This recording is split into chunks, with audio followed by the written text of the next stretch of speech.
جو کچھ ہوا آپ احباب کے سامنے ہے۔ ایک ہوں مسلم حرم کی پاسبانی کے لیے، نیل کے ساحل سے لے کے تابخا کے کاشگر۔ آج مسجد اقصی پکار رہی ہے، آج سے نہیں پکار رہی، دسیوں برس گزر گئے ہیں۔ مسجد اقصی پھر عمر کے دیدار کی منتظر ہے، مسجد اقصی پھر کسی صلاح الدین ایوبی کی یلغار کی منتظر ہے۔ میرے بھائیوں، فلسطین کا جو قضیہ اور مسئلہ ہے، اس کے بارے میں بڑی بھانت بھانت کی بولیاں اور بڑے آراء اور تجزیات آپ کے سامنے سوشل میڈیا پہ چل رہے ہیں۔ پہلی بات، یہ بات یاد رکھیے گا، حماس کی جو بھی ساری کی ساری جد و جہد ہے، اس سے آپ کا اختلاف ہو سکتا ہے، اس کے حکمت سے آپ کا اختلاف ہو سکتا ہے، اس کی اسٹریٹجی سے آپ کا اختلاف ہو سکتا ہے، اور آپ حق بجانب ہیں کسی بھی اسٹریٹجی کے اوپر بات کرنے میں، لیکن آپ حق بجانب نہیں ہیں اگر آپ اسرائیل کا ساتھ اس قضیے میں دیتے ہیں اور فلسطین کے خلاف صرف حماس کی بنیاد کے اوپر اور حماس کی حکمت عملی کو کنڈیم کرنے کی وجہ سے اگر آپ کہتے ہیں اسرائیل حق پہ اور فلسطین غلط ہے، آپ باطل ہیں، آپ باطل ہیں۔ کسی بھی گروہ کی غلط حکمت عملی کی وجہ سے قضیہ اور مسئلہ، اس کا جائز ہونا یا ناجائز ہونا اس بنیاد کے اوپر ثابت نہیں ہوتا۔ فلسطین، اس کے قلب کے اندر اسرائیل ایک ناجائز ریاست ہے، یہی قائد اعظم محمد علی جناح کا، بانی پاکستان کا بھی نقطہ نظر تھا، اور پوری دنیا کے مسلمانوں کا نقطہ نظر یہ ہے کہ بیت المقدس فلسطین کے اوپر فلسطینیوں کا حق ہے اور اسرائیل ایک ناجائز ریاست ہے۔ کسی گروہ کا عمل صحیح ہو سکتا ہے، درست ہو سکتا ہے، وہ بحث الگ ہے کہ انہوں نے صحیح کیا یا غلط کیا، یہ الگ بحث ہے، لیکن مسلمانوں کو پوری دنیا میں فلسطین اور بیت المقدس کے ساتھ کھڑا ہونا پڑے گا اور کھڑا ہونا ہے۔ وجہ یہ ہے، اور عجیب و غریب فلسفے اور باطل فلسفے آج کل سوشل میڈیا کے اوپر، ایک بندے نے تو بڑا پڑھا لکھا آدمی جس کو میں سمجھا کرتا تھا، پورا کالم لکھ دیا کہ بیت المقدس کے اوپر مسلمانوں کا حق ہی نہیں ہے۔ بیت المقدس مسلمانوں کا قبلہ اول، 16-17 ماہ تاریخ میں سیرت میں ہم نے آپ کے سامنے یہ واقعہ تفصیل سے رکھا ہوا ہے، قبلہ اول رہے، اور پھر یہ سمجھنا کہ بیت المقدس کی تعمیر حضرت سلیمان نے ہیکل سلیمانی کے دوران کی ہے۔ یہ لوگ نہ قرآن و سنت سے واقف ہیں، نہ حدیث سے واقف ہیں، اور نہ ہی تاریخ سے واقف ہیں، نہ یہودی تاریخ سے واقف ہیں۔ رسول اللہ صلی اللہ علیہ وسلم نے فرمایا، اور قرآن کی آیت بھی ہے، ان اول بیت وضع للناس للذی ببکہ، مسجد حرام اس زمین کی پشت کے اوپر پہلی مسجد ہے، اور رسول اللہ صلی اللہ علیہ وسلم نے اس بات کی تشریح کرتے ہوئے خود فرما دیا کہ بیت المقدس دوسری مسجد ہے، اور بیت اللہ اور بیت المقدس کی تعمیر کے دوران صرف 40 سال کا فاصلہ ہے۔ اب بتائیے حضرت سلیمان کہاں اور حضرت آدم کا دور کہاں؟ اور راج موقف ہمارے نزدیک یہی ہے کہ بیت اللہ حضرت آدم کے دور سے قائم ہوا اور انہوں نے 40 سال بعد بیت المقدس بنایا۔ لیکن علماء کا ایک دوسرا گروہ بھی موجود ہے جن کا خیال یہ ہے کہ بیت اللہ حضرت ابراہیم نے بنایا۔ اگر حضرت ابراہیم نے بھی بنایا ہو، بالفرض ان علماء کی بات کو بھی مان لیا جائے، تو 40 برس بعد بھی حضرت ابراہیم نے ہی بنایا بیت المقدس کو، مثال دے رہے 40 برس بعد ہی بنی ہے نا، اور ابراہیم یہودی نہیں ہے اور ابراہیم عیسائی نہیں ہے، ابراہیم کون ہے؟ مسلمان ہے، اور اس بیت المقدس پہ تاریخی طور کے اوپر اس طرح بھی مسلمانوں کا حق ہے، سب سے پہلا حق مسلمانوں کا اس بیت المقدس کے اوپر۔ اگر حضرت آدم نے تعمیر کیا تب بھی ان الدین عند اللہ الاسلام، دین اب صرف اسلام ہے، اور رسول اللہ صلی اللہ علیہ وسلم انبیاء کے وارث بھی ہیں اور آخری نبی بھی ہیں، اور حضرت ابراہیم ان کے جد امجد بھی ہیں۔ اب حضرت ابراہیم کی تعمیر شدہ یا حضرت آدم کی تعمیر شدہ مسجد کے اوپر یہودیوں کا حق کس اصول کے تحت ہے؟ اب آپ نے بتانا ہے۔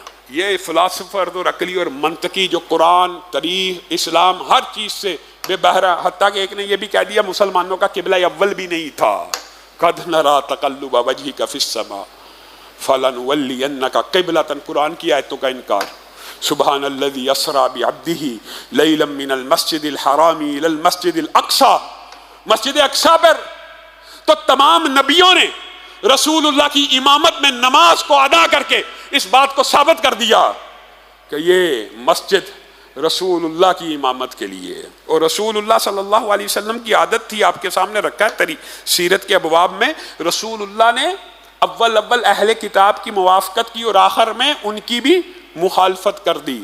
اگر رسول اللہ کے نزدیک اس مسجد پہ مسلمانوں کا حق نہ ہوتا تو کیا رسول اللہ یہ کہتے کہ 3 مساجد ہیں جن کی طرف زیارت کرنا اور سفر اور رحلہ کرنا اور اپنے مال و اسباب کو باندھ کر سفر کرنا جائز ہے؟ ان میں سے بیت المقدس شامل ہے کہ نہیں؟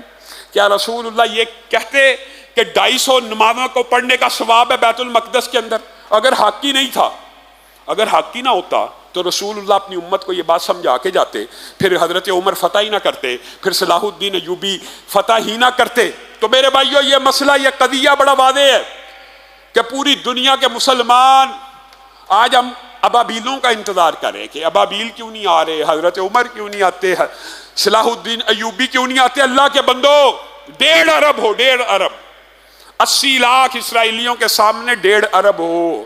اگر ابابیلیں آئیں گی تو تم پہ پتھر برسا کے جائیں گی، ان کے اوپر نہیں. ہاتھ پر ہاتھ درے منتظر فردا ہو.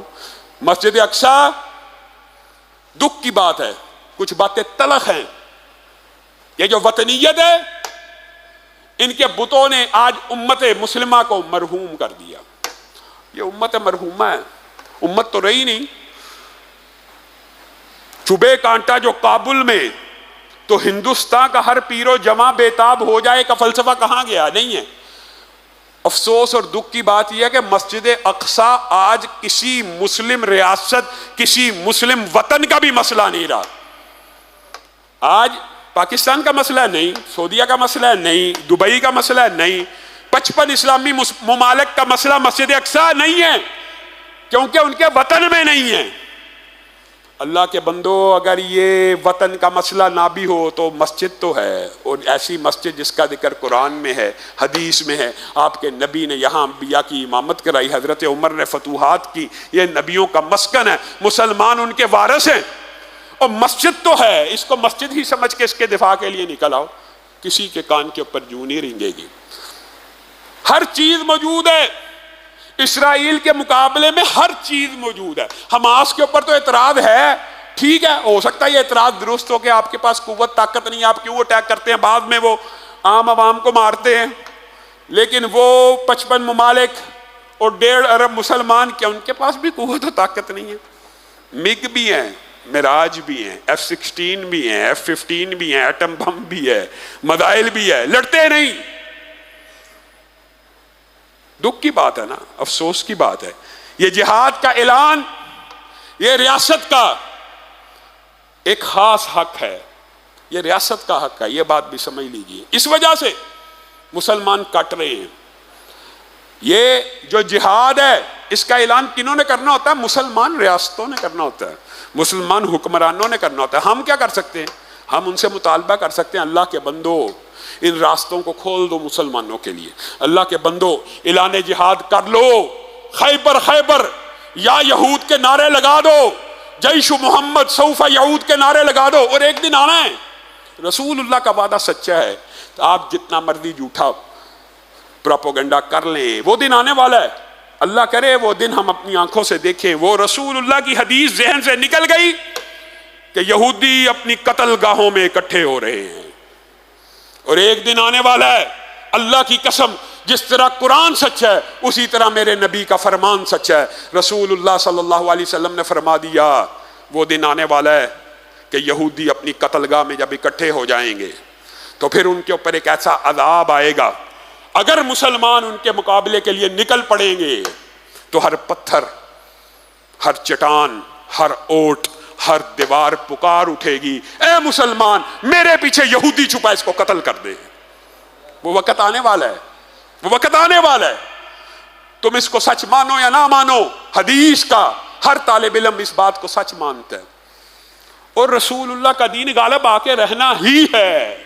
آپ کی مرضی ہے، آپ نے اس میں حصہ ڈالنا ہے یا شیطان کی صف میں کھڑا ہونا ہے۔ آج پاکستان کے اندر، پورے پاکستان کے اندر جمعیت اہل حدیث کی اپیل کے اوپر فلسطینیوں کے ساتھ یوم یکجہتی فلسطین کا انعقاد کیا جا رہا ہے، اور اس حوالے سے اس مرکز کے باہر بھی ایک مظاہرہ ہوگا، آپ سب ساتھی اس میں بھی شامل ہو، اور پورے ملک کے اندر یہ صرف یکجہتی کا مظاہرہ ہے، لیکن ایسا نہ ہو جس طرح ہم نے کشمیر کے ساتھ کیا۔ 70 سال سے ساتھ کھڑے ہیں، کب تک کھڑے ہیں؟ جب تک آخری کشمیری نہیں مر جاتا۔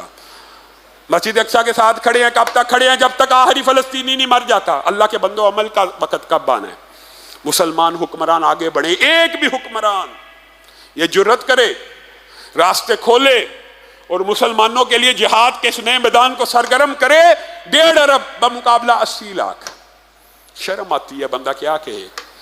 ہے جرم ضعیفی کی سزا مرگ مفاجات۔ اور دوسری اہم بات یہ ہے کہ وہ مقدمہ آج بھی اسی جگہ کھڑا ہے، جس طرح آج یوم یکجہتی فلسطین ہے، یوم دفاع صحابہ بھی ہے۔ چلاس اور دیا میر کے علماء کی کال کے اوپر لبیک کہتے ہوئے جمعیت اہل حدیث پاکستان نے پورے وطن کے اندر یوم دفاع صحابہ کو منعقد بھی کیا ہے، اور اس وقت تک ہم اپنی آواز کو بلند کرتے رہیں گے جب تک قانون اور آئین حرکت میں آ کر گستاخوں کا کلا کما اور گستاخوں کو پٹا نہیں ڈالتا۔ اللہ رب العزت جو کہا گیا، جو سنا گیا، اس کو سمجھنے کی توفیق عنایت فرمائے۔ اے اللہ، جو احباب اس دنیا سے چلے گئے ہیں، اللہ تعالیٰ ان کی مغفرت فرمائے، انہیں غریق رحمت فرمائے۔ سبحان ربک رب العزت